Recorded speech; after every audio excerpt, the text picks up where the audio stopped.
안녕하십니까. 네트워크 관리자 2급 실기 유형 분석 9강 강의를 시작하도록 하겠습니다. 오늘 풀어볼 문제는 저번 강의인 9번 문제에 이어서 10번부터 12번 문제까지 총 3문제를 풀어볼 예정이고요. 동영상 제목에 있는 것처럼 단답형 문제 3문제이기 때문에 이렇게 묶어가지고 풀이를 하게 되었습니다. 긴 말은 하지 않고 바로 문제풀이 들어가도록 하겠습니다. 먼저 문제 10번. 제시 문제에서 설명하는 보안 기술을 입력하시오. 시험장에 가시면 어차피 이제 문제를 쭉 풀다가 중간에 이런 식으로 입력을 하는 문제가 나와요. 타이핑으로 쳐가지고 답을 입력하는 문제. 그래서 이렇게 입력하라고 되어 있으면 밑에 답을 쓰는 공간이 있는데 거기에다가 타이핑을 하셔서 입력을 해주시면 됩니다. 그래서 지금 10번 문제 같은 경우에는 원격 호스트에 접속하기 위해 텔넷을 사용할 경우 스니핑을 이용한 패스워드 유출이 가능하다. 이를 방지하기 위해 사용하는 텔넷과 유사한 암호화 접속 방식을 말한다.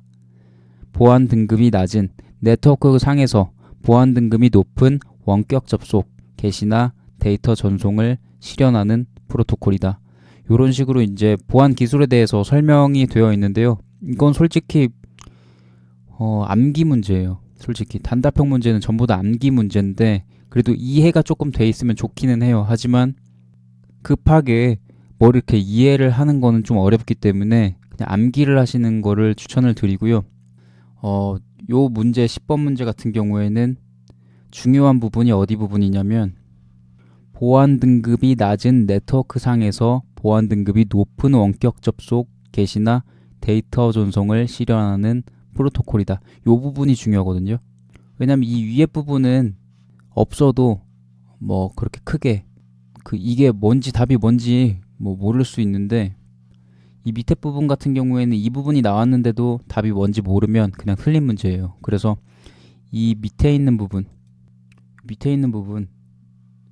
요 부분을 보시고 답을 모르신다고 하면 이 문제는 그냥 이제 틀린 문제고 다음 문제로 넘어가셔야 됩니다. 그래서 이 문제를 봤을 때 SSH, Secure Shell 이렇게 이거 문제가 답이 3개인 건 아니고요. 다 똑같은 얘기인데 이렇게 적어도 되고 이렇게 적어도 되고 그리고 또 이렇게 적어도 된다. 이렇게 생각하시면 되고요. 저 같은 경우에는 이 문제 틀렸어요. 제가 이제 작년 마지막 회차에 봤을 때 이 문제가 나왔었는데 저는 이 문제 틀렸습니다.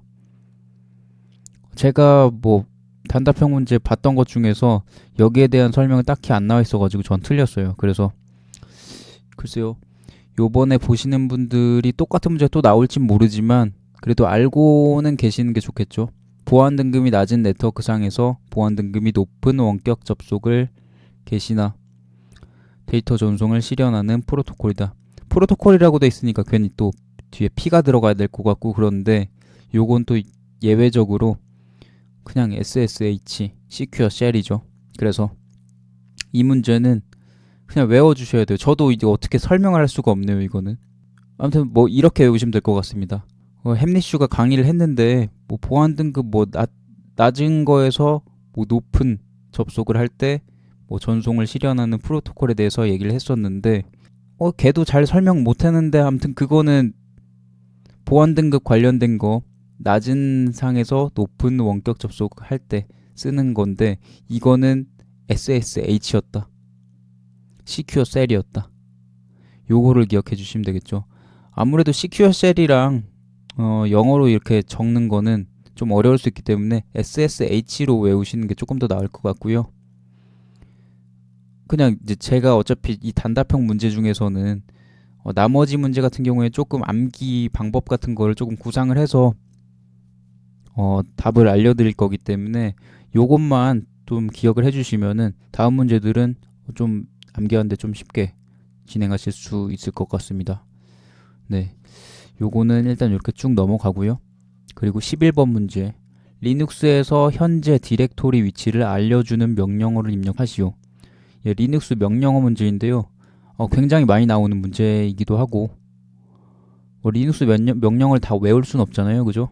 그래서 이거는 이해를 하면 좋고요. 그냥 자주 나오는 문제들을 계속 암기를 해놓으시는 게 좋아요. 저 같은 경우에는 요 명령을 원래 알고 있긴 했었어요. 물론 리눅스를 제가 뭐 알아가지고 이렇게 외워진 게 아니라 워낙에 필기 문제라든지 이런 데서 자주 나오는 문제다 보니까 안 외우려고 해도 외워질 수밖에 없더라고요. 그래서 필기 공부 조금 열심히 하셨던 분들은 아마 공부 안 하셨어도 맞추셨을 수도 있습니다. 답은 PWD.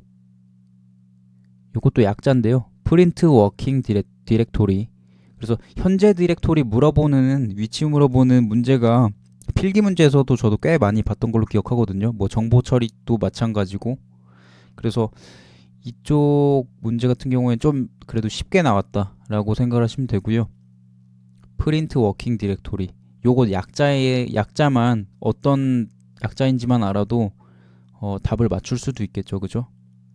그래서 요거는 PWD 프린트 워킹 디렉토리. 봐봐요. 지금 현재 디렉토리 위치를 알려준다고 하죠. 그죠? 알려준다는 거를 출력한다라고 생각을 해봅시다. 프린트. 그리고 지금 현재 일하고 있는 디렉토리 워킹 디렉토리. 물론 이제 한글로는 조금 다르게 되어 있지만 아무튼 이렇게 합리화를 시켜야겠죠. 외우려면. 그죠? 나 PWD 못 외우겠어. 그러면은 출력을 하는 거다. 내가 일하는 디렉토리를, 현재 디렉토리 위치, 내가 일하고 있는 디렉토리 위치, 이렇게 해가지고 PWD 이렇게 외워주셔야 되고요. 그리고 다음 문제 12번 문제. 제시 화면은 IPv4와 IPv6을 비교한 표이다. A와 B에 들어갈 알맞은 내용을 정답란에 입력하시오.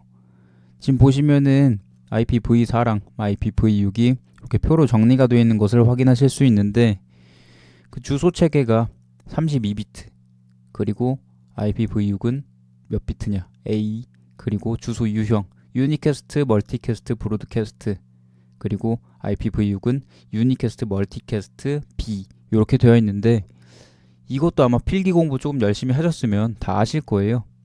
그리고 몰라도 이건 푸는 방법이 있죠. IPv4가 32비트래요. 어차피 이 비트 계산하는 거는 제곱이잖아요. 그죠? 2의 몇 제곱인가 뭐 이런 느낌이라고 생각하시면 되는데 32비트잖아요. 그죠? 거기다가 이게 IPv4가 6이랑 숫자가 2개 정도 차이가 나잖아요. 그죠? 그래서 IPv4 요게 32비트면 거기다가 2를 한 번 곱하고 또 2를 한 번 곱하면 답이 나오겠거니 요렇게 생각하시면 됩니다. 그래서 32 곱하기 2 하면 64가 되고 64에서 2를 곱하면 128이 되고 그래서 A는 128이 되는 거고요. 이거는 그냥 뭐 이렇게 생각하셔도 될 것 같아요. 플러스 1을 제곱한다. 그 IPv4가 2의 4제곱을 하면은 32가 아니죠. 16이죠. 그래서 IPv4가 뭐 플러스 1을 해가지고 2의 5제곱을 하면 32가 나오거든요. 그래서 이렇게 계산을 하면은 조금 더 괜찮을 것 같고요. IPv6은 플러스 1 해가지고 2의 7승이다.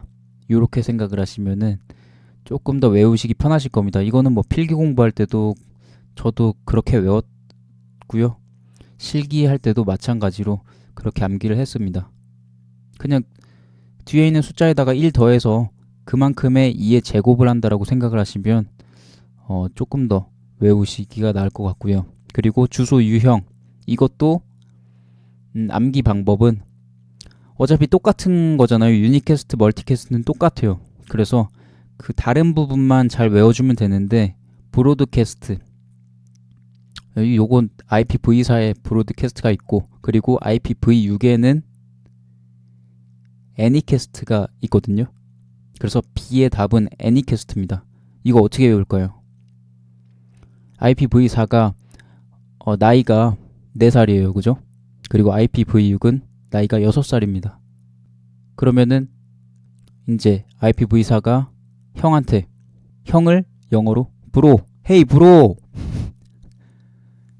형 이렇게 해서 뭐 동생도 포함이긴 하지만 브로 할 때 그냥 형을 부른다라고 생각을 하고 헤이 브로, 형, 브로드캐스트, 그리고 IPv6, 요거는 애니캐스트. 너 4살이니까 아직 애네. 애니캐스트. 뭐 말도 안 되게 외운다라고 생각하실 수도 있는데 제가 생각하기에는 좀 괜찮은 것 같아요. 4살이니까 어리니까 이제 형한테 브로, 헤이 브라더, 브로 이렇게 외우고, 그리고 IPv6은 동생한테 너 아직 애니? 애니캐스트 이렇게 외우시면 조금 더 낫지 않을까 싶습니다. 그래서 A는 128비트, 그리고 B는 애니캐스트 이렇게 외워주시면은 이 문제는 그래도 틀리진 않겠죠. 요거 조금 헷갈려 하시는 분들도 있더라고요. 그래서 요렇게 외워주시면은 충분히 맞추실 수 있지 않을까 생각합니다. 네, 오늘 단답형 문제 같은 경우에는 저도 좀 약해요. 약한 부분이라서 이렇게 자세히 설명해 드릴 수는 없었는데 그냥 암기를 해야 된다라고 생각을 하시고 어떻게 막 단답형 문제 이런 유형들이나 이런 것들을 어디서 구하실 수 있으면 외우세요. 이해를 하라고는 저도 말씀 못 드리겠어요. 왜냐면 저도 외워서 갔기 때문에 그냥 단순히 그냥 여러 번 보고 그냥 외웠어요. 잘 모르지만 외운 것도 있고 원래 알고 있었던 게 있으면 그건 그대로 더 확실하게 외우는 연습을 했었고요. 그래서 이번 문제는 뭐 제가 좀 강의를 뭐 이따구로 했어 뭐 이렇게 생각하실 수도 있지만 그냥 문제가 요런 식으로 나온다 라고 생각을 하시고 넘어가셨으면 좋겠습니다. 저도 잘 설명하고 싶은데 저도 뭐 강사나 이런 게 아니라서 뭐 아무래도 미흡할 수밖에 없네요. 그래도 조금 잘 포장하려고 하긴 했는데 아무래도 한계가 부딪히게 되네요. 저도 이제 뭐 평일에도 일하고 주말에도 일하고 하니까 쉴 시간이 없는 상태인데 뭐 급하게 이렇게 영상을 찍다 보니까 아무래도 좀 부실한 이렇게 강의가 나오긴 해요. 그래서 이 부분 조금 이해를 해주셨으면 좋겠고요. 그냥 유형을 어차피 1번부터 이제 쭉 가는 거잖아요. 지금 제 강의가 이제 최신 이제 기출 동향이라든지 이런 거 유형 알아보는 그런 강의이다 보니까 약간 해설이라든지 이런 게 좀 부실하더라도 조금 이해를 해주셨으면 좋겠습니다. 예, 오늘 강의는 여기까지고요. 뭐 조금 도움이 되셨다면 좋아요나 구독, 댓글, 공유 부탁드리겠습니다. 이제 뭐 실기 시험도 얼마 남지 않았을 것 같아요. 물론 이제 영상 보시는 기간이 언제일진 잘 모르지만 여러분들이 조금 도움이 많이 되셨으면 좋겠습니다. 다음번에는 더 좋은 영상으로 찾아뵙도록 하겠습니다. 감사합니다.